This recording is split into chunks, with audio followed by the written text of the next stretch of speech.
沈尚旭恨了我家10年，功成名就后，他用尽手段强娶了我。可新婚夜还没过完，我竟然回到了10年前，他最落魄的时候。我瑟瑟发抖，打算躲得远远的。年轻的沈尚旭却将我堵在角落，语气阴厉：“你再躲一个试试？”穿着礼服出现在宴会上时，我其实是懵的。明明上一秒还是我和沈尚旭的新婚夜，他喝了些酒，哄着我，将我按在床上，别动。随后沉默寡言的男人差点把我折腾死。下一秒我就站在了这里，被足量的空调冷风吹得一个机灵，只能下意识拽住了沈尚旭的袖角，如同梦呓。老公，好凉！四周顿时陷入了死寂，刺眼的灯光映入眼帘，暧昧和情愫渐渐褪去。我逐渐看清了周围的众人，心头猛地一惊。今天不是我和沈尚旭的新婚夜吗？怎么这么多人？抱歉，失陪。头顶传来淡淡的声音。下一刻，我被人带入了备餐室，一只手蓦然掐住我的脖颈，冰凉的指尖逐渐收紧。熟悉又冰冷的声音传来：“许小姐，现在又换了一种羞辱我的方式吗？”看到他脸的那一刻，我愣住了，竟然是年轻了很多的沈尚旭。他的眼睛里没有了岁月摧残之后的阴厉厚重，只剩下直白的淡漠。好像第一次认识我。我鬼使神差地看向了墙角电子钟，咔嗒，数字跳过了午夜12点，日期自动更新，时间显示在了10年前。思绪如潮水般在脑海中翻涌，我竟然意外回到了10年前。此时的沈尚旭还没有成为令人闻风丧胆的商业巨擘，也未曾因各大家族的算计差点丢掉性命。然而想起10年后彻底黑化的沈尚旭，我还是不禁打了哆嗦。那时的 A 城早已沦为他的掌中之物，短短3年，几大家族被他搞得家破人亡，只有我们许家。沈尚旭饶过了许家，并命令许家将我送去联姻。我陪伴他度过了3年时光，亲眼见证了他从最初的偏执逐渐变得残暴疯狂。然而新婚夜前夕，我发现了沈尚旭的遗书，这个疯子竟然想亲手毁掉自己的商业帝国，拉着所有人陪葬。于是我趁着新婚夜把他灌醉，想哄他为我留下一些遗产，结果还没说出口就出现在这儿了。此刻看着这张年轻的面孔，我的心悄悄雀跃起来。有什么是比回到反派没长成前更好的事呢？当然是趁他没黑化前有多远滚多远啊！我尚未回过神，门突然就被人撞开了，几个公子哥儿倚在门口，笑得不怀好意。沈尚旭，你不是挺清高吗？想攀许家的高枝啊？保安呢？把他给我撵出去！前世我只是作为旁观者站在人群中看着这一切，可经历那么多后，才知道他们嘴里的贱种有妈生没妈养有多难听。毕竟我的爸爸妈妈也很早就离开了。一旁的沈尚旭垂着眼，眸色冷淡，似乎早已习以为常。我抄起一柄叉子朝他们扔了过去。闭嘴！伴随着杯盘碎裂的声音，几人住了嘴。这些话你们敢不敢当着我哥的面说？他们此时才想起我们家的长辈也去世了，敢在我哥面前说这话，不想活了。几个人爬起来的时候还不甘心地嘟哝：他爸进了监狱，他妈死了，一家子欠债不还的东西，你指望他能是什么好货？许离，我劝你离这种天生坏种远点。这还是我第一次听到沈尚旭的身世竟然有片刻愣神。他的父母不是因病去世的吗？回头对上沈尚旭毫无温度的眼神，我不禁后退了一步，撞在了门口。沈尚旭的眸底染上了一丝讥讽：怎么怕了？我手心里都出了冷汗。没有。沈尚旭慢慢走近我，最后将我堵在了角落里。那你替我说什么话？我觉得难听，不行吗？我哥从小就这么教我的。沈尚旭眼神阴沉。那你哥有没有教你别随便发善心？他见我吓到面无血色，才直起身。你哥的战书我收到了，我看到上面嚣张的几个大字，两眼一黑。这都什么呀？求生欲让我一把夺过战书，撕了个粉碎。我哥说他认输。沈尚旭的嘴角勾起一抹轻蔑的冷笑，目光如刀。是吗？那你知道赌注是什么吗？宴会结束，我被沈尚旭带回了家。此刻看着正在反锁门的沈尚旭，我不安地裹着毯子缩在角落。我手机没电了，你能给我哥打个电话吗？沈尚旭冷淡地瞥了我一眼，不能。谁能想到这次给沈尚旭下战书，我哥会把全部身家赌上，还放出豪言，老子要是输了，你要我裤衩都行。结果沈尚旭不要他的裤衩，要他妹妹，也就是我。我哥此时人在国外，鞭长莫及，况且他和沈尚旭积怨已久，外面的人都说我哥当年抢了沈尚旭的留学名额，还动用关系断了沈尚旭的助学金。我哥反口说沈尚旭造谣，报警把沈尚旭拘留了几天。在沈尚旭眼里，我哥与仇人无异，还是不要提他了。沈尚旭去了主卧，半夜窗外下起了瓢泼大雨，我睡得迷迷糊糊，被窗外的人影吓醒了。刚才宴会上的几个20组正趴在玻璃上往里瞅，吓得我头皮一麻，闯进了主卧。伴随着一阵雷声，我轻车熟路地缩到了沈尚旭的身边。你在干什么？沈尚旭带着一丝被吵醒的不悦，熟悉的体温隔着一层薄薄的衬衣传来。我抱着他的腰，外面有人。沈尚旭似乎没有感到意外，不等我反应过来，勾着我腰拉了过去。宽厚炙热的手顺着我的后颈轻轻一捋，我的身体便不受控制地颤抖起来。半夜爬男人的床，你哥是这么教你的？我耳根烧得通红，脑子罕见的灵光了一下，你是怕他们报复我才带我回来的吗？沈尚旭脸一沉，翻身将我压在身下，冰冷的唇划过我的耳郭，像一条毒蛇。那你就是这么报答我的？知道接下来我要对你做什么吗？我蔫哒哒地靠在他臂弯上，连挣扎都没有了。毕竟前世沈尚旭的能力我知道得一清二楚，年轻了10岁的我根本招架不住。可不可以轻一点？我咬着唇，第一次带着胆子跟他提了要求，我喜欢温柔一点的。沈尚旭浑身一僵，脸骤然阴沉下来，你想得美。说完这句话，他把我扔在床上，头也不回地离开了。我难得睡了个好觉，清晨醒来时，雨已经停了。我打开门，发现沈尚旭正坐在客厅里吃早饭。许是他昨夜并没有欺负我，让我觉得他比较好说话。我厚着脸皮跑过去，试探地开口：今天我要回家了。沈尚旭没理我。我又说：昨晚的事能不能别跟我哥说？我还没有男朋友，我怕突然这样他接受不了。重生回来，我还是挺怕我哥的。要让他知道我在男人家过夜，估计得念叨的我耳朵起茧子。沈尚旭冷淡地盯着我，嗤笑一声：那这些怎么算？半场的领子下露出了锁骨下那道小小的抓痕，是我昨晚挣扎时不小心挠的。我心虚地替他拉了拉领子，盖住抓痕，就全当看不见。见沈尚旭阴沉沉地盯着我，没有反驳。我小心翼翼地挪到门口，那咱们说好了，你不理我，我就当你默认了。说完，在沈尚旭暗沉的注视下，我头也不回地打开了门。说时迟那时快，一道人影陡然从我面前窜过去，摁着沈尚旭就抡起一拳，直接砸在了他的脸上。沈尚旭，我干你大爷的，你敢抢老子女朋友？场面顿时静了。我傻傻看着突然冒出来的人，有些不知所措。男朋友？我惊恐地看着这个800年前就分手的前男友，意识到自己完蛋了。我怎么忘了还有这茬？匆忙冲过去挡在沈尚旭面前，有话好好说，别动手。沈尚旭生挨了一拳，吐了口血沫，原先那丝淡淡的温和消弭得无影无踪。我紧张地捧住他的脸，你怎么样了？我带你去医院。他低头躲开我的触碰，压下眼底的阴翳，发出一声意味不明的笑。没男朋友？许离，你真是好得很。前世知道他劈腿之后，我第一时间提了分手。他叫徐明清，是徐家的小公子，当年我还因此哭了很久。这一世我不过将分手时间提前了而已。结果分手那天，徐明清冷笑一声，喜欢沈尚旭是吧？成，你给我等着。接下来的几天，流言迅速在圈子里传开了，不少人甚至当面对着沈尚旭指指点点。许离和徐明清都要订婚了，他跑出来横插一脚算怎么回事？真恶心啊！有妈生没妈养的东西，野狗一样盯着好东西就不放了。这些恶意的重伤让我的心狠狠揪了一下，被人这样说的滋味我再清楚不过了。妈妈去世那年，学校里也有人这么说我。我哥知道后把那人打了一顿，可事后我还是难过了很久。我突然有些愧疚，毕竟这些事是我引起来的。我找了沈尚旭好几天，终于在一个雨夜的 KTV 门口捡到了他。此时我刚刚结束同学聚会，一扭头就遇见了靠在墙边一动不动的沈尚旭。他好像喝了一些酒，靠在阴影里闭着眼，瞧不清表情，可是我却莫名觉得他心情不太好。我走过去推了推他，喂，沈尚旭。他半睁开眼瞥了我一眼，没说话。此时雨势渐大，人渐渐散去。我主动扛起他的手臂，你能走吗？我送你回家。他轻轻推了我一把，语气里满是疏离，离我远点。不经意间掉落的手机上显示出了银行的祝福短信，我瞬间愣住了。今天是沈尚旭的生日，可是他看起来有些不舒服，好像还在发烧。心里发堵，我想起了什么，你等我一下，我很快就回来。几分钟后，我抱着蛋糕和退烧药折回来时，发现沈尚旭正隔着雨幕无声地望着我。我兴高采烈地朝他挥手，朝他跑过去。突然天边一道闪电划过，我在闪电划过的瞬间就看见沈尚旭身后站着一个人，戴着兜帽和黑色口罩。只是短暂的一瞬，那人便飞速朝他走去，一丝不祥的预感浮上心头。沈尚旭，小心！下意识的我扑在了沈尚旭身上，手臂传来一阵刺痛，我发出痛呼。下一秒，整个人已经被沈尚旭牢牢护在了怀里，浓郁的血腥气顿时弥漫开来。我浑身冰冷地嘟哝着：救命！我中刀了！接着眼前一黑，晕了过去。等再醒来的时候，人正躺在病房里，入眼是沈尚旭毫无血色的脸。我捂着自己的腹部，气若游丝地说道：我是不是快死了？旁边的医生笑着说：放心小姑娘，明天伤口就愈合了。倒是你男朋友胳膊被划了一刀，挺深的。我举起手，看着手背贴了个创可贴，思考了一会儿，然后慢慢看向沈尚旭，发现他的胳膊上缠了一圈厚厚的绷带，那股浓郁的血腥味是从他身上传出来的。我忙一咕噜爬起来，凑到他伤口上忐忑地问：你疼不疼啊？沈尚旭低声回道：不疼。我又去摸他的额头，幸好烧也退了。沈尚旭躲开我的触碰，目光灼灼。刚才为什么替我挡？突如其来的话问住了我。也许是动了恻隐之心，也许是出于其他复杂的情感，又或者是觉得他不像我以为的那个十足的坏人。我避开了他的目光，选择了一个看似寻常的理由，因为今天是你的生日。对了，我还要给你过生日。我的蛋糕呢？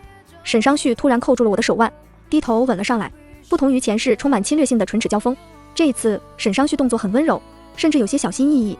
我瞬间大脑一片空白，傻在原地。他在亲我。更糟的是，在反应过来前，我竟然先一步有了回应，局势瞬间失控。沈尚旭清冽的气息缓缓将我包绕起来，他的食指落在了我的耳朵上，亲昵地摩挲着。耳朵还不够，随后是发丝、脸颊，像浮过水面的鸦鱼，点出一圈又一圈涟漪。空气有些燥热，我的心紧张得快要从喉咙里跳出来，烟花在脑海中砰砰炸开，直到肺内空气被彻底榨干，我气喘吁吁的死里逃生，脸烧得通红。沈尚旭将我摁在怀里，低沉的声音在耳边响起：别吵，安静一会儿。室内安静下来，只剩下我们两个并不平稳的心跳和呼吸。我悄悄地说：你亲了不会不负责吧？短暂的沉默后，他低低地应了声：不会。随后几天的相处，我才发现沈尚旭跟前世很不一样，他没那么深重的心思，也不需要我小心翼翼地维护感情，甚至大多数时候都对我言听计从。我开始放肆起来，这个情侣定位神器，你要记得每天打卡，这样我就知道你在哪了。宁静的午后，沈尚旭摁住我在他身上作乱的手，勾起了唇角。好，我又不放心的叮嘱，一定要每天打，满3年能拿奖金，结婚领证翻倍。沈尚旭的眼睛里迎着淡淡的明光。好，我哥冲进病房时，正好看到这一幕，气得都破了音。许离，你从他身上下来。医生推门而入，病人家属，麻烦来一趟办公室。沈尚旭熟练起身，跟医生走了出去，没给我哥一个眼神。可对我来说，这是重生以来第一次见到我哥。想起前世他患上抑郁症，最终死在异国他乡，我的眼泪瞬间涌出来。哥，我好想你。我哥冷着脸，凶巴巴地说：别以为这样我就会饶了你，你和沈尚旭的事我不同意。我哽咽着抬起头想解释什么，我哥接着说：沈尚旭和我，你只能选一个。见他这么说，我哭得更凶了。我哥烦躁地掏出纸巾给我擦鼻涕，哭什么？3天不见，怎么这么黏糊人？我抽抽搭搭地说：哥，如果我说我来自10年后，你会相信我吗？我哥浑身一僵，在对上我脆弱惊慌的眼神后，神色突然凝重起来。这是重生以来我第一次情绪崩溃，把前世我遭受的所有一股脑地说出来。在听到他死后，我嫁给了沈尚旭，我哥脸上最后一丝血色消失了，脸色难看的可怕。所以是因为哥没能护住你，你才会跟在沈尚旭后面，拼命地讨好他。咔嗒一声轻响，窗外的风不经意间吹上了病房的门，室内突然静得叫人心慌。我似有所感，抬起头，在明暗交界的地方，看见沈尚旭正站在大片阴影里，神色平静。不知道待了多久，沈尚旭离开了，没有留下一句话，而我则被我哥看管了起来，手机都被收走了。我哥说他不想让我冒险，既然前世我并不喜欢沈尚旭，如今才短短几日就当谈了场普通恋爱，分了就分了。可是我对沈尚旭的感情真的只是简单的喜欢吗？前世自从哥哥患上抑郁症，整个家族的重任就落在了我身上，我常常以泪洗面，像置身于黑暗中的人，看不到前路和光明。后来在沈尚旭身边待了3年，他们都说沈尚旭暴力残忍，可3年期间他对我有求必应，从未跟我红过脸。在那个被人追杀的雨夜，沈尚旭将我安顿在角落，毅然决然离开的那一刻，或是在我惧怕打雷之后，他风雨无阻回到别墅的很多个夜晚，我的感情是不是也在无形中变了质？手机提示音突然响起，我抬头看向躺在桌子的手机，是我哥忘记拿走我的手机了。屏幕上弹出了软件消息提醒：您的男朋友正在附近。我愣住了，他一直没卸载吗？心被轻轻牵动了下，几乎没有任何犹豫，我披上外套冲出了病房。窗外依旧是淅沥不尽的雨，空气中弥散着挥之不去的潮湿。我瘦了一些，宽大的病号服挂在身上，空空荡荡的。照着手机定位，我停在一处病房门口。推门而入的前一刻，听到了一个女人温柔的声音：阿旭，我好多了，你不用来看我。我的手僵在当场。沈尚旭语气温和：再忙也要来陪你的。门口的电子显示屏上显示出了患者信息：女，28岁，徐文君，不是同性，甚至还比沈尚旭大1岁。刚才鼓起的勇气顷刻间荡然无存，我思绪纷乱，不知不觉来到了护士站。18床的前男友又来了，太可怜了，年纪轻轻身患绝症，前任还能不离不弃。重点是天价的治疗费，他掏钱的时候眼都不眨。听说是开公司的，有钱。我回过神，叫住一旁的阿姨，请问他们2个真的是？阿姨看着我微红的眼睛，似乎明白了什么。小姑娘，心里有人的人不能追。我的心渐渐沉下去，前世今生的记忆串联起来，我好像突然明白了一切。难怪沈尚旭经历一次破产之后像是变了个人，因为徐文君去世了。重生回来后，我一厢情愿地帮助沈尚旭，却从没考虑过也许他并不需要我。到了生谢，我擦干眼泪，朝着来时的电梯走去，转了个拐角，和从病房出来的沈尚旭四目相对。雨不知道什么时候停了，月亮从云层中探出半个头来，在走廊洒下一层薄薄的青灰。心脏处传来绞痛，我几乎没有多想，转头就跑。许离，沈尚旭压着怒火的声音自身后传来，似乎朝我追了过来。我穿着拖鞋，根本跑不快，没走几步便被他拉住了手腕。你来这里干什么？我憋着眼泪，来散步。你从隔壁楼跑来这散步？啪嗒，眼泪不受控制地落在了他的手背上。对不起，我不会说出去的。从今往后，我再也不会缠着你了。我和我哥会离你远远的。说完这句话，我感觉沈尚旭陷入了一种诡异的平静中，前世那种阴戾感再度席卷了我。许离，你是有多怕我会报复你，以至于连关系都要撇得干干净净？我咬着唇，一声不吭。沈尚旭一把掐住我的下巴，抬起来，恶狠狠吼道：说话不许怕我。对上他阴戾的视线，我打了个哆嗦。沈尚旭的眼底墨色翻涌，像酝酿着一场可怕的狂风骤雨。倘若真如你所说，将来的我会站在那个位置，许离，你记住，我不会放过你的，我会阴魂不散地缠着你，你永远别想跑。我心揪得发疼，事情兜兜转转，还是回到了原点。那我所做的一切有什么意义？阿旭。女人的声音冲淡了此刻的剑拔弩张。你干什么？她是女孩子，你说话温柔点。徐文君的脸上挂着病弱的苍白，一道清冷的月光恰好透过窗扇，将她瘦弱的身躯拢进了光晕里，像误入凡间的仙女。她不满地推了沈尚旭一把，将我从她手里拽过来。沈尚旭果然松开了手，沉着脸，姐，这是我跟他的事。我眼泪还没干，茫然地扭头看向徐文君，姐。他微微一笑，还是第一次见阿旭带姑娘来看我，你是阿旭的女朋友吗？直到坐到徐文君床边，我还觉得自己像是在做梦。徐文君递给我一颗削好的苹果，笑着说，我把阿旭撵出去了，你慢慢吃，不着急。看得出来他很高兴。我不忍服了他的好意，咬了一口，指指显示屏上的字，那个名字，你说姓氏？徐文君轻声说，我是阿旭同父异母的姐姐，我随母姓。啊，对不起，我为自己刚才的胡乱猜测感到愧疚。徐文君摇了摇头，阿旭应该没跟你说过家里的事。当年我父亲在 A 城也算有头有脸的人物，在阿旭出生前，他强奸了我的妈妈，生下了我。我胸口一堵，有些不知所措。徐文君却显得很平静。我被领回家的时候，阿旭特别讨厌我。后来家里破产，我们的父亲死在监狱中，他被人算计欠下的债务转到了阿旭妈妈身上，阿旭的妈妈就上吊自杀了。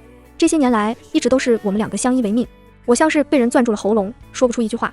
这些事情沈尚旭从来没跟我说过，以至于现在我才了解他的过往。徐文君对着我笑，他不交女朋友，我大概能猜到原因，不过我应该挺不了多久了，不会成为你们的拖累。我一把攥住徐文君的手，像是抓住了救命稻草。不要这样，如果没有你，他会疯的。想起前世，到最后他疯了般报复所有人，甚至不惜自毁，我依然心有余悸。我知道你在害怕什么。徐文君拉着我的手，但是我想说，阿旭从来不是个坏孩子。沈尚旭推门而入，打断了我们的谈话。姐，时间不早了，我改天再来看你。徐文君再三叮嘱沈尚旭，对李李好点。沈尚旭一顿，知道了。从病房出来时已经深夜，沈尚旭拉着我走在空无一人的走廊上，脚步声在白墙之间跌宕。我心情有些沉重，想解释又不知道该从何讲起。闭嘴！沈尚旭的声音近乎冷漠。我被他扯着跟不上，情急之下喊道，你走太快，我跟不上。沈尚旭身子一顿，放缓了脚步。回到病房时，护士友善地对着沈尚旭打了招呼，沈先生又来了。我一头雾水，什么意思？沈尚旭天天来看我吗？对上我的目光，沈尚旭依然冷着脸把我丢进了病房。咔嗒，门上了锁。我蒙头转向地，还没站稳就被他摁在了沙发上。我再问一次，今晚为什么去找我？沈尚旭的目光太过锐利，似乎要将我看穿，逼得我不得不移开眼睛，小声说，我是去跟你表白的，结果撞见你在别人的病房里，误会。下一秒，沈尚旭强势地堵住了我的嘴，一味的掠夺侵占，步步为营。他丝毫不屑于掩饰自己的欲望，如此直白地兵临城下。我声音在发颤，手无助地推着他的胸膛。我话还没说完，沈尚旭的手掌捧起了我的脸。我不在乎，许离，你的谎话太多，我不想听。看他似乎想继续，我蹙眉止住了他的动作。你不相信我吗？我不相信任何人，也不会给你任何退缩的机会。在沈尚旭的世界里，爱从来不是放对方自由，而是占有。一如今夜，夏夜的风吹动了白色轻纱，雪白的浪起起伏伏，如同晃动的涟漪，若有似无舔舐着窗边的玻璃瓶。它很快被嗓至边缘，摇摇欲坠，孤立无援，在某个潮热的时刻坠入无尽的黑夜，最后砰然落地，在地面摔开一片油光水滑。沈尚旭，不可以在这里。我的声音近乎阴哑，被他的手牵引着，被迫注视他深邃的眼睛。另一个我也这样做过吗？我脸色微红，眼神迷离，一切反应都告诉了他答案，但是显然这个答案并没有让他心情好转，甚至勾起了浓浓的嫉妒。你看起来很喜欢这个。沈尚旭不给我任何喘息的机会，重新将我拉入欲望的深渊。那就睁大眼睛看着。许离，你是我的。几天后，沈尚旭带走了出院的我。面对我哥的抗议，他只是报以冷笑，并当着他的面把我关在了车里。我哥天逗他了，离离，你真的喜欢他？我趴在车窗上小声道歉，哥，对不起，等我把事情解决就回去找你。沈尚旭仿佛又变成了10年后的他，沉默寡言又出奇强势。他给我套上了一枚戒指，工艺上乘，上头镶了一颗秀丽小巧的粉钻，圈内似乎还刻了字，我渴望你胜过任何。沈尚旭则戴了一个款式相同的素圈，随后便带着我出席一个大宴会，当众宣告了我们俩的关系。由于没有经历第一轮的破产，沈尚旭的公司势头愈发猛烈，再加上我哥对沈尚旭休战了，一时间竟无人敢轻易挑衅。不过因为那些话，沈尚旭和我始终存在隔阂，算起来他每日早出晚归，已经有半个月没有跟我碰过面了。我堵了他好几次，都以失败告终。这天我破天荒地开始收拾起行李，并托人给沈尚旭留了个口信，我要回家了。夕阳渐渐滑入地平线，别墅渐渐被黑暗笼罩。咔嗒一声轻响，今晚沈尚旭果然提前回来了。他打开门时的动作略显急促，啪的一声，客厅亮如白昼。我躺在沙发里，由于靠背的遮挡，他并没有发现我。离离，沈尚旭喊了一声，朝楼上走去。不出意外，他会看到被搬空的卧室和化妆台，等待的时间格外缓慢。沈尚旭从卧室中走出来，似乎成了满身的疲惫。他扶着栏杆，闭上眼，遮住了眼底的阴霾，等再睁眼，就和楼下躺在沙发上的我来了个对视。我抱着一瓶甜酒，醉眼朦胧地朝他打招呼：“你在找什么？”几分钟后，沈尚旭将我从沙发上扶起来，手都在微微颤抖。我分明感觉到沈尚旭恨不得一刀捅死我。眼前光影浮动，我脖子一软，头咚的一声垂在了他肩膀上。沈尚旭扶着我的脑袋，语气低哑：“为什么没走？”我懒散地咕哝着：“我哥今天开会，没空，不过他说后天可以。”手腕突然一痛，沈尚旭似乎在忍耐什么。我换了个舒服的姿势，不过我不打算在家住，你后天晚上要去接我吗？沈尚旭愣住了：“你还要回来？”他连日来若即若离的态度，让我陡然萌生出一股冲动。人的行为往往比语言更具有说服力。我拉住他的领带，借力攀上了他的肩膀，两手在他颈后交叠，仰头轻轻吻了上去。沈尚旭的气息骤然紊乱，紧绷的手臂稳妥地贴合在我的后腰，任由我肆意地吻他。我等了你好久。我的声音里掺杂了委屈，可是你不理我，现在回趟家，你就要跟我分手吗？沈尚旭没有动，宛若一尊雕像矗立在黑暗中。他幽暗的眸子盯着我：“我没有。”我叹了口气：“我担心哥哥，和我喜欢你并不冲突。”沈尚旭，我是真的喜欢你，我不想离开你。沈尚旭将头轻轻埋进我的颈窝，沉默了很久，才说：“他们都是这样说的，没有一个人兑现过承诺。”他们……沈尚旭的声音轻得不能再轻。父亲说爱我，却背叛了家庭；我母亲说爱我，却在债主上门之后将我推到门外，自己选择了自杀逃避。徐文军说爱我，却在我毕业那年背着我签下放弃治疗的同意书。我身边的每个人都在以不同的方式离我而去，你要我怎么信你？这句话像一根刺，狠狠扎进了心里。我的心突然一抽一抽的疼起来。重生归来，我好像突然理解了他的人生。他一直在失去。沈尚旭用力将我的身躯压入怀中，所以我不会对你抱有期望，只要你待在我身边就够了。我摸了摸他的头，那你要结婚吗？沈尚旭愕然抬头，呼吸变得很轻。结婚？我认真的想了想，虽然结婚并不能给你全然的承诺，但是目前来说，我想不到更好的办法让你相信我。反正我们已经结过一次了，再结一次有什么不可以？沈尚旭像是被施了定身咒，久久没有说话。我内心已经开始慌了。提前10年结婚，沈尚旭未来的财产得分我一半。虽然我不是为了钱来的，可是一想到这些，嘴角简直比 AK 还难压。看沈尚旭被打懵了的表情，我突然良心发现，这么坐着求婚是有点冒昧。我是不是得给沈尚旭跪下呀？他不会不答应吧？墙角的时钟一分一秒的走过，午夜12点的钟声敲响。沈尚旭垂下了眼睛，轻声说：“好，你不要骗我。”我领着沈尚旭回家的第一天，我哥差点抡飞锅铲。滚出去！我家不欢迎你！我挡在沈尚旭面前，被溅了一脸酱油。哥，我要跟他结婚，老子同意了吗？需要你同意吗？还有，你不是我老子。沈尚旭被我护在身后，掏出纸巾替我擦掉污秽，冷眼看着我哥，绝不肯退让半步。第一步就受到了巨大的阻力，我气得下巴上冒了2颗痘。最后还是邻居探出头来瞧热闹，我哥嫌丢人，才让我俩进了门。这是沈尚旭第一次来我家，我一会儿递个水果，一会儿端杯水。沈尚旭突然按在我：“别晃了，吃东西。”下一瞬，一口甜蜜蜜的西瓜塞进了我嘴里。我哥又炸了，那是我给我妹切的。沈尚旭冷着脸：“哦，谢谢哥。”我哥像吃了屎一样恶心，离他远点，他就是个卑鄙小人。彼此。眼看气氛不对，我当即喊停，充当起了和事佬。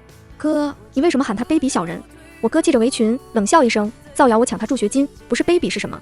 是我那会儿是看你不顺眼，但我许嘉诚绝对不会背后捅人刀子，放任你这种人做大做强，将来还不知道是什么样呢。怪不得我哥自沈尚旭发家之初就蓄意针对他。沈尚旭嗤笑一声，我还不屑于造一个垃圾的谣。你打住！我被吵得一个头2个大。哥，你怎么知道谣言是他造的？徐明清告诉我的呀。我哥一脸鄙夷，这需要什么证据？沈尚旭眼都不眨，冷笑一声，没有接茬。我哥脸色很难看，因为这件事的确是他草率了。我问，那他助学金的事到底是谁抢的？我怎么知道？你问问他惹着谁了。沈尚旭说，徐明清。我哥的怒意顿时消散于无形。客厅里陷入了诡异的寂静，他们2个静静看着对方。沈尚旭说，如果我没记错，他还是你目前的合作伙伴。我哥啧了声，起身往厨房走去。我知道了。休战来的猝不及防，我还没反应过来。你们知道什么了？沈尚旭摸了摸我的头，没有说话。不过看得出来他心情不错。接下来沈尚旭和我哥的相处模式变得有些诡异，他俩不吵了，偶尔还能僵硬地说上几句。回家的路上，我终于压不住好奇问，你跟我哥到底怎么回事？沈尚旭说，解开了一些误会，几句话就解开了。我悔的肠子都青了。早知道这么简单，我刚回来的时候就该把沈尚旭和我哥捆在一起，让他俩互诉衷肠。想起临走前我哥嘱咐我的话，最近安心住在沈尚旭家，别乱跑。我更觉得迷惑，直到快进家门的时候，我才回到正题。那是不是就代表我们能结婚了？沈尚旭突然顿住脚，我猝不及防撞在了他身上。沈尚旭站在玄关，还没来得及换鞋，将我拉进去，抱在鞋柜上，扯领带、解袖口的动作一气呵成。你真的要跟我结婚吗？沈尚旭今夜的心情似乎很好，诚然，我和你哥没了太大的矛盾，但是我也绝对无法跟他和平共处。我想知道，如果我和你哥水火不容，你会怎么选？我在心里骂娘，小心眼，这跟问我同时掉水了，我觉得哪个有什么区别？我说话都不带卡壳，我当然选你呀，我又不能守着我哥过一辈子，只要你们俩没有太大的矛盾，我就安心了。沈尚旭没给我继续说话的机会，扣住我的后颈，低头吻了上来。我被他弄得晕头转向，浑身酥软，被抱进了卧室。在接下来的几天，是我多年来最为舒心的日子。如果不是徐明清再次出现在我面前，我都快把这个人忘了。李李，我还没同意分手。徐明清说话的时候，我正弯着腰在橱窗前挑蛋糕，抬头看着这张略显陌生的五官，我花了好一会儿才想起他的名字。毕竟对我来说，分手已经是10年前的事了。我直起腰，皱着眉说：“你都劈腿了，我分手不需要你同意。”徐明清眼神陡然阴沉，他一把拽住我，还没分手就跟沈尚旭搅和在一起，你还敢说没对不起我？我被他吓了一跳，你滚开呀！我都有你劈腿的照片，少说都跟人勾搭2月了，你怎么好意思骂我？徐明清冷笑出声，我只是逢场作戏，不像你个贱人都要跟他结婚了。一只大手突然从旁插过来，狠狠捏住了徐明清的手腕，你再碰一个试试！徐明清惨叫一声，脸色瞬间煞白。沈尚旭将我从他手里解救出来，推向我哥，紧接着我哥开始大声嚷嚷，都来看看啊，劈腿难道打一耙？欺负我妹妹没天理呀！他劈腿叫玩玩，我妹妹提分手反而是对不起他。周围的人纷纷举起了手机，我默默捂住脸，躲在了沈尚旭的身后，生怕入镜。徐明清吃了瘪，反而更加狂妄。许离，真以为我是那么好耍的？你等着，早晚有一天我会让你跪在地上求我。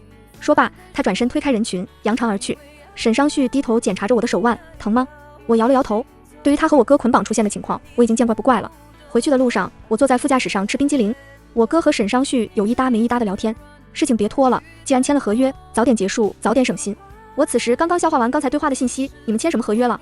我哥懒洋洋地说，哦，我俩合作了，出资共建了个新公司，叫信和。我愣了1秒钟，突然间叫道，信和？是啊，信和。我哥懒散笑意之下是势不可挡的锐气，李李不会想到信和的未来有多辉煌。我当然能想到，10年后，这个诞生于资本掠夺之下的庞然大物会像头失控的野兽，毁灭 A 城的经济和根基。我没有跟他们提过这些细节，可事实就是一切都在朝着前世既定的方向发展。信和还是创立了，唯一不同的是，这次臭名昭著的反派由一个变成了俩，多出来的那一个是我哥。当天晚上我就把他俩叫在一起，把前世获知的信息倒豆子一样详细说给了他们。前世10年后， A 城下岗人口激增，一些小企业负债破产，自杀人数暴涨。也就是在那一年，医院里挤满了哭泣的家属，更有人披麻戴孝跪在路口痛骂信和。沈尚旭和我哥听完后，神情意外的平静。我哥说，李李，你有没有想过，真正有问题的是其他人？其他人？沈尚旭在纸上写下了几个姓氏，说 A 城繁荣了几十年，几大家族延续至今，掌控着这座城市的命脉。你觉得当平衡破坏的那天，他们会怎么做？倘若是你，你会怎么做？我看着稳固关系之外出现的小小信和，像是被什么攥住了喉咙，我会不惜一切代价让他消失。我哥的表情有些沉寂，他圈出了许家，也轻轻打了个叉。对于反叛者也是同样的办法。听完这句话，一股来自深处的寒意瞬间贯穿了我。我只知道父母在很小的时候就去世了，这么多年来，我哥从未告诉过我他们的死因。可现在，我哥目光灼灼地看着我，李李，从你预言我会患上抑郁症的那一刻起，我就知道我的计划10年后终将失败。我没有斗过他们，大概率还会迫于无奈将你托付给沈尚旭。毕竟以我的性格，就算是死，也不会将你推入火坑。所以我推定沈尚旭跟我是同路人。太多的信息涌入大脑，我一时间傻愣在原地。所以这些天你放任我跟他在一起，也是因为信任。我哥像是吃了只死苍蝇，气得没有说话。我豁然开朗，前世今生的线索加起来，一切都对得上了。沈尚旭和我哥的目的都是一样的，就是想革除A城被各大家族把控的局面，将那群无恶不作的人绳之以法。只是沈尚旭戒备心太重，我哥又因为早些年徐明清的离间厌恶沈尚旭，所以前世直到10年后，俩人都没有结成同盟，属于各自为战的状态。末了，我哥失败，患上了抑郁症，将我托付给还在苦苦支撑的沈尚旭。那么前世我看到的那封遗书，大概率也不是沈尚旭心怀死志之时写下的，更大可能是沈尚旭早已陷入了穷途末路的境地，企图跟那群人同归于尽。弄清楚这些，我的心情渐渐沉重起来。未来的路不好走，甚至是万分凶险。能把沈尚旭和我哥同时逼入绝境的，能是什么善茬？沈尚旭见我好像吓着了，扔下钢笔，下了逐客令。好了，我们要睡了，你自己没家吗？回去。台风过境之后， A 城的雨季终于停了，我和沈尚旭领了证，这件事掀起了不小的风浪。看似祥和的氛围之下，实则是暗潮汹涌。最近医院给徐文军换了新的治疗方案，他肉眼可见精神了很多。我闲来无事，天天往医院跑。此刻徐文军正盯着纸杯蛋糕发愣。李李，你做这么多，吃得完吗？吃得完呀，沈尚旭爱吃，你也爱吃，做2人份的正好。徐文军听完一愣，阿旭什么时候喜欢吃甜食了？他一直都爱吃啊。我眨了眨眼，给就吃，比喂小狗都轻松。邻居家的小狗每次都要挑一挑口味呢。徐文军似乎想到了什么，扑哧一声笑出来。那你试试布朗尼，多加点糖。当晚我哥尝了第一口，直接吐出来。许离，你不怕得糖尿病啊？又不是给你吃的。我翻了个白眼，献宝一样给沈尚旭一块。你不是喜欢甜食吗？这次我改进了一下。我哥愣了1秒钟，突然嘿嘿笑了2声。沈尚旭，你老婆一片心意，不尝尝？沈尚旭僵住了，他拿起叉子，眼都不眨就往嘴里塞，在我哥愕然的目光中咽了下去。挺好的，厨艺见长。见我还想给他第2块，我哥一把唇住我，你别逼他了，他喝咖啡都不加糖，再吃1块真得得糖尿病了。我足足反应了1秒钟，想起徐文君的问话，后知后觉。你不喜欢甜食？沈尚旭沉默了一阵，喜欢。这几秒钟的沉默足以说明一切了。我哥乐了，兄弟，你真行。因为这件事我挫败了很久，毕竟前世我一直以为是自己兢兢业业的做小蛋糕才俘获沈尚旭的芳心的。那如果不是小蛋糕，他到底是因为什么喜欢我的？这个谜题再也得不到解答了。没过几天，徐文君出院了，也被接到了家里。多事之秋，我和徐文君哪里都去不了，索性在家里打起了游戏。原本冷清的别墅顿时热闹起来，因为他跟我哥总是因为游戏吵架。这天他俩又吵起来了。我吃饱喝足，趴在沈尚旭身上昏昏欲睡。见我皱眉，沈尚旭抱起我上了楼。你跟我哥准备的怎么样了？我洗漱过后已经困得睁不开眼。沈尚旭撑坐在床边，摸了摸我的头，放心，一切都好。那等一切结束，我们去度蜜月吧。我们可以先去欧洲玩一圈，再去南边的几个小岛上躺着晒太阳。沈尚旭笑了笑，机票已经订好了，你们两个先走。他这话说的云淡风轻，却让我瞌睡醒了大半。什么意思？沈尚旭眼里涌动着什么？他只是笑了笑，这样我和你哥才能没有后顾之忧。我知道他们要动手了，也明白继续留在这里只会是拖累。我一把抱住沈尚旭，嘟哝道：我们刚结婚。沈尚旭明白我的意思，他安抚般拍着我的背，我知道我会早点结束去找你。离开的这天，沈尚旭没能来送我，我和徐文君坐上了准备好的车，出发去机场。望着逐渐缩小的别墅，我努力睁开肿胀的眼睛，想着再看一眼。徐文君握了握我的手，离离，睡一会儿吧，等到了机场我喊你。我昨晚一宿没睡，被徐文君一说，瞌睡劲上来，靠在他肩头小憩。不知过了多久，迷迷糊糊醒来，发现车已经飞驰在荒郊野外。我瞬间惊醒，突兀的动作吸引了徐文君的注意力。怎么了，李李？徐文君常年待在医院，不熟悉周边的地理环境，而我却知道，这不是去机场的路。前世我跟沈尚旭坐车回家时，途经隧道遭遇连环车祸，有人想趁机对沈尚旭不利。沈尚旭为了将人引开，将受伤的我安顿在角落，一整夜没有回来。而此刻，那个隧道就在眼前，一种不祥的预感浮上心头。停车！我的声音略显尖锐，可惜司机像是聋了一般，加大了油门，朝着黑漆漆的隧道冲去。一切就像前世一般，车被抛了起来，发生了翻滚，最后狠狠撞在隧道一侧的墙壁上，发出轰然巨响。烟尘散去，剧痛自周身逐渐蔓延开来。我听到了错落的脚步声，还有人拨打120的声音。我第一时间看向徐文君，他脸色惨白，显然是受了惊吓。好在人没卡住，我尝试挪动身体，从变形的汽车中脱身，随后回过头把徐文君拖出来。他倒抽一口冷气，好痛！我看到他小腿的位置流出了股类鲜血。不远处出现了几个男人，戴着鸭舌帽，下了吉普车，朝我们走过来。相同的场景让我一瞬间警觉起来，抓着徐文君就往隧道深处跑。途径某处偏僻的角落，我没有任何犹豫的，我把徐文君推了进去。这是前世我藏身的地方，只要你不出声，那些人就不会发现你。我去引开他们。徐文君听完这些，显然吓了一跳，可是他自知受了伤只能拖累我，用力点点头。我扭头朝着隧道的另一头跑去，心里有了底。倘若一切与前世的发展别无二致，那我只要顺着沈尚旭当时离开的方向，就能安全脱身。想到这，我不由得加快了脚步。身后传来徐明清的声音：他在这儿，过来。我用尽全身力气跑出隧道。当我看到横亘在隧道口的黑车后，如同掉进了冰窟。他们的人早就在这里等我了。我停下了脚步，竭力压住颤抖的手。你们想干什么？徐明清缓步走来，嘴角挂着嘲讽的笑意。当然是让你吃点苦头。紧接着，几名保镖突然出现在我身旁，将我摁在了地上。徐明清笑着从别人手里接过一支激光笔，朝我脸上晃了晃。离离，你瞎了吗？我究竟哪里比不上沈尚旭？他紧握住我的下巴，将激光笔指向我的眼睛，眼中闪烁着狠厉的光芒。他即将摁下开关的一瞬间，有人走过来。徐总，那头来电话了。听筒里传来沈尚旭急切的声音：你别动他，你想要什么我可以给你，前提是他一根头发丝都不能少。徐明清嘲讽地勾起唇角：好啊，用你的眼换他的眼。你什么时候瞎了？我什么时候放他走？我情绪激动地插嘴：你别听他的，我就是瞎了，死了都不会求他去。徐明清能出现在这里，只能说明他们狗急跳墙了。我哥和沈尚旭大概率能赢，可是沈尚旭没有理我。他说：我答应你。只听那头传来一声痛苦的闷哼，似乎有人对沈尚旭动了手。徐明清冷下脸，把玩着手里的激光笔，吩咐那头：给我照到瞎为止。听到这话，我如遭雷击。前世几个零零碎碎的场景闪过我的脑海。当年我被警察救出时，曾看见沈尚旭站在不远处，远远望着我。他衣服沾了一点灰尘，全身上下没有一个地方见血。我只当是他一夜有惊无险。可从那天起，沈尚旭再也没有站进阳光里，也再也没有直视过我的眼睛。我为他点起生日蜡烛时冷漠的眼神，和无数个深夜他躲在暗处盯着我的空洞的让我毛骨悚然的眼睛，无不在昭示着一个事实：他的一只眼睛回去后已经看不见了。这个发现像一根银针，隔着久远的前世今生狠狠扎进了我的胸口。我瞬间明白，在沈尚旭离开隧道的那个夜晚究竟发生了什么。他为了保护我，被徐明清弄瞎了一只眼。我眼泪瞬间落下来，我几乎是扑到电话前面，歇斯底里地喊：你们停手，我不准你们动他！徐明清拖着我的头发拽回去。黎黎，你运气真好，他踢了你，你就不用受罪了。我哭得嗓子都哑了。沈尚旭的声音却显得沉着平静：放心，不疼。突然，数辆警车自山下疾驰而至，声势浩大。徐明清的脸色骤然阴沉下来，他低声咒骂：该死的，他们怎么这么快？我哥行动迅速，率先从车里冲下来，给我松开他。随即一名警察的声音冷冷响起：徐明清，外面的人已经全部被捕了，我劝你乖乖投降，变数来得这样快。这群人不等反应，便被铐在了地上。我慌乱地冲上前，声音颤抖：哥，沈尚旭他。我哥安慰我：别担心，他那边有帮手，不会让他受伤的。我哽咽着，泣不成声：哥，快送他去医院。我哥脸色骤变，意识到不对，当即拿起电话打过去。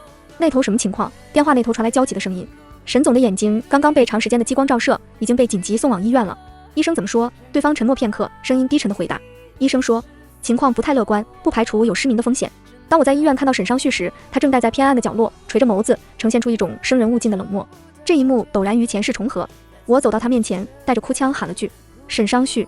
他抬起头，似乎费了极大的力气才将视线聚焦在我的脸。我慢慢抱住了他，泪水决了堤般往下淌。沈尚旭扣住了我的后背，用力收紧，仿佛要将我揉进骨血。片刻之后，他轻声地开口：许离，我们解除婚约吧。我瞬间愣住，心头涌起一股难以置信的惊愕。你再说一遍。沈尚旭视线很平静地穿透了我的身体，显得有些空洞。你哥会替你挑更好的人，比我健康，比我温柔。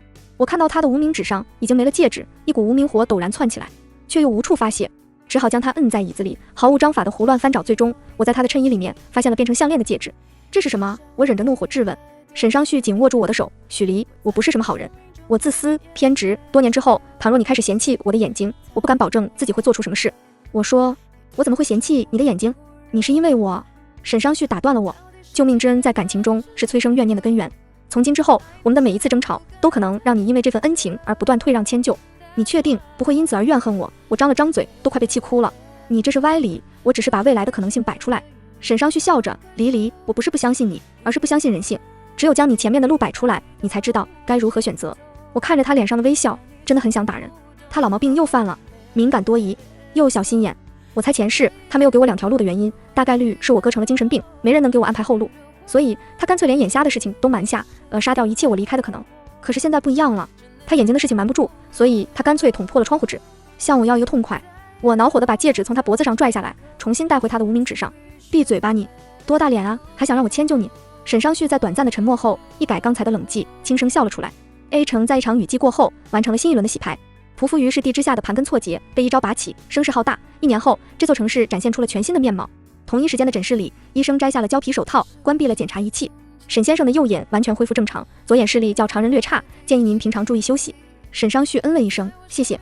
我不放心地扒着他的眼皮，伸出2根手指晃了下我美甲上的钻石珊瑚粉还是樱桃粉。此时我还处于兴奋之中，我觉得刚才的题太难了。这样吧，粉色和橘色你总认得出来，你看看我的口红色号。沈尚旭把几哇乱叫的我带离了诊室，带着我转过了拐角，低头轻轻吻了下我的唇，随后抬起头说：橙子味。我嘟囔着抱怨，我又不是考你味觉。沈尚旭笑着看我从包里掏出口红，气呼呼地把缺掉的那块不起来，出声提醒：快点，他们该等急了。1年前的今天，我和沈尚旭领了证，今天是我们的结婚纪念日。当时情况特殊，并没有举行婚礼，所以我选择今年把婚礼补上。如今信和的发展如日中天，邀请了不少业内名流，我哥忙得不可开交，今天要是迟到，绝对会被他碎碎念。果然，刚下车，我哥就打来电话：到哪了？我下午有个会，喝不了酒，让沈尚旭那小子上。我着急忙慌地把沈尚旭推进去陪他，然后急匆匆跑去后台换礼服，化妆和造型早已就位。徐文军也已经等了很久，看见我连忙指挥人把礼服拿过来。其实我也不想时间安排这么紧。沈尚旭日理万机，昨天忙到凌晨才回家，今天既要看医生，又要在晚上赶赴国外谈生意，顺便带着我去欧洲度假，来二去只能把仪式挤在中午。好在有了徐文军的帮助，我很快就换好了衣服。我以为自己不会紧张的，可是当我站在长长的小路尽头，望向沐浴在光里的沈尚旭时，心脏还是不受控制的狂跳起来。此时正值春天，温暖和煦的阳光洒落在草坪上，以及在场的每个人身上。沈尚旭站在全场中央，注视着我从远处向他走去。春风和煦，我欢欣鼓舞地走到了他的身边，然后像过往无数次那样，熟稔地牵住了他的手，接受来自亲人和宾客的所有祝福。这一刻，我突然觉得恍如隔世，那些破败疮患的人生似乎正从我的生命中淡去，眼前的幸福渐渐凝实，变得触手可及。微风正好，司仪的声音轻徐和缓，号召在场的宾客见证着属于我和沈尚旭的未来。当他问出沈先生，你愿意与许小姐相伴终生吗？沈尚旭却没了声音，全场却陷入了寂静。我仰起头，有些疑惑地看着沈尚旭，他似乎有片刻的走神。喂，你没睡醒吗？我轻轻晃了晃他的手，沈尚旭却如大梦初醒般看向我，四目相对，一种穿透了岁月的熟悉感袭来，让我微微一怔。沈先生，司仪又叫了一声。沈尚旭眨了下眼睛，很快恢复了正常，笑着说，我愿意。沈尚旭前世番外，记忆中 A 城从来没有经历过如此漫长的雨季。入夜，窗外雨声淅沥，身旁的许离已经熟睡。沈尚旭在他绵长的呼吸声中逐渐觅得一丝宁静与平和。今晚是他们的新婚夜，许是因为冷，许离在睡梦中靠了过来。与醒着时相比，此刻的他显得尤为大胆。沈尚旭轻轻将他揽入怀中，闭上了眼，他已经好久没睡过安稳觉了。A 城的几股陈旧势力越发猖獗，甚至将污水都泼到了信和头上，几乎每天他都能收到各种舆情报告。他为此已经奋斗了整整10年，原本他可以撑更久。就在昨天，他的一只眼睛已经彻底看不见了，仅剩的一只右眼视力也渐渐恶化。开会时险些叫人发现端倪，也许在不久的将来他会彻底失明。留给他的时间不多了，他感知着怀中柔软的身躯，心中生出一些遗憾。他并不打算将实情告知于他，除了徒增他的恐慌，没有任何好处。许嘉诚在接受治疗前曾逼着他发誓会永远保护好许离，但沈尚旭知道一个双目失明的自己是没有能力保护好他的，那么到最后只剩下一条路，就是用自己的命和那群人同归于尽。他立了遗嘱，并将婚期提上了日程。许离似乎有些害怕，可是沈尚旭来不及解释了。商战一旦开始，便无法停止。这场争斗最后的结果，不是你死，就是我亡。沈尚旭要确保，在他离开后，沈太太的头衔还能支撑起许离调用他手里的人，携带遗产离开 A 城。他也许不太聪明，可是事关生死存亡的事，他向来能想得明白。沈尚旭不会刻意去揣摩许离对于自己会是一种怎样的感情，他好像失去了感悟爱的能力，也失去了爱人的能力。徐文君去世后，他彻底将自己封闭起来，不再给予和付出，变成了一个只知道索取的贪婪无度的疯子。他享受许离对他的好，用尽手段隐瞒了眼睛的事实，堵死了他离开自己的一切可能性。他实在算不上什么好人。兴许许离在拿到遗产后，还会往他的坟头吐上2口唾沫。沈尚旭想得出神，丝毫没有注意到怀中早已变冷的身体。等他察觉不对，为时已晚。这一晚的沈宅了，灯火通明。许离的体内查出了毒药，是被抹在他常用的那支口红上的。沈尚旭抱着许离坐了很久，他想不通自己这样糟烂的人生，为什么依然能走向更坏的结局。许离的身体化成了一座小小的墓碑，就埋在徐文君旁边。沈尚旭站在他面前，很久没有说话。这个世上最后一个愿意给予他爱的人已经没了。此后3年，那群人承受了沈尚旭变本加厉的怒火，他彻底疯了，不分昼夜地对他们下手，不计后果，不择手段，没人能招架得住他近乎自毁般的报复。直到他们锒铛入狱，信和的生命也已经走到了尽头。在3年的腥风血雨落下帷幕的那一刻，信和宣布破产。同一天，沈尚旭早上醒来，再也没能看到太阳，他彻底瞎了。兴许是早就预料到这一天，沈尚旭的表现十分平静，他厌恶透了这个薄情寡义的世界。上天曾给予他一切，又收回了一切，他活过了毫无意义的一生，也该在此走向终结。那天他爬上了天台，风很大，沈尚旭看不见，只好一味地往前走。他知道自己会在某个不确定的下一秒突然踩空，跌下万丈深渊，这是他替自己选好的结局。没什么可怕的，只是生命的最后一刻，他的脑海里突然浮现出许离的脸，略微有些遗憾，自己死后没有人能给他收尸了，他无法葬在许离身边，见许离也许会费点功夫，不过大概也不是什么难事。他迈开步子朝前走去，旷野的风自苍穹吹来，为他奏响了送别曲。在某一刻，沈尚旭脚下突然失重，一场大梦初醒。喂，你没睡醒吗？刺目的阳光自树梢洒落，那道熟悉的声音带着撒娇的意味，还有一点小小的不满。他愕然低头，对上那张刻入灵魂深处的眼睛，犹如一颗石子轻巧投入深潭，瞬间击散沉积的泥沙。刹那间，水流奔涌，前世今生的记忆渐渐重叠在一起，匆匆10载，不过是春日融融之下一场短暂的噩梦。梦醒，他还是他。今天是他们的1周年纪念日，也是他们补办的婚礼。台下，徐文君和许嘉诚正笑着对他点头。沈先生，司仪的声音唤回了他的注意力。只是很短暂的功夫，沈尚旭找回了状态。他牵住许离的手，笑着说：“我愿意。”全文完。